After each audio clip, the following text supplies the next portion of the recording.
Is Jesus God? Very controversial subject amongst many. But if Jesus isn't God, we have no Redeemer. A man cannot redeem mankind. It has to be God in the flesh. So the Bible happens to teach exactly the opposite.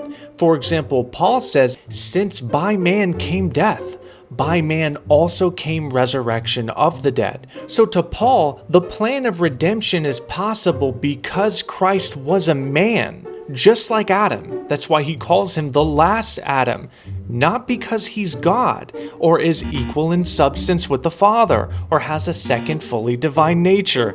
These are later human philosophical traditions being retrojected into the Bible. It says in 1 Timothy 3:16, "Great is the mystery of godliness. God was manifest in the flesh." Guess what, folks? The earliest and most reliable manuscripts of the New Testament, like Codex Vaticanus and Sinaiticus, read who was manifest in the flesh and not God. His proof text is a known Trinitarian corruption. You can read about it from scholars like Bruce Metzger. That is why Jesus was able to defeat sin. He was sinless. He was able to defeat the devil, and he was able to defeat death and rise again from the dead. Yet again, the Bible teaches the opposite. For example, in Romans 5:19, Paul says, "For by one man's disobedience all were made sinners, by one man's obedience all will be made righteous." The key here is that Jesus was a man, not that he was God. That's just not a concept present in these texts. Which, by the way, God can't even be tempted by evil. Think about it. If Jesus is one person that's truly God, then his victory over sin is an illusion. His triumph is undeserved.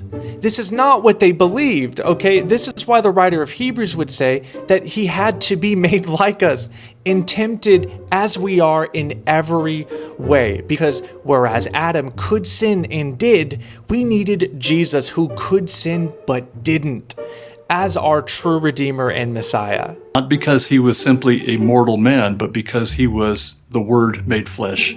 God in the flesh. Yes, Jesus is God. So you're equivocating Word and God. It says the Word became flesh. That doesn't mean the same thing. And Jesus is definitely not God in the New Testament. Look at Ephesians 1:3, Colossians 1:3, 1 Corinthians 1:3. Okay, Jesus has a God, and that's the Father, the only true God, as he said himself in John 17:3.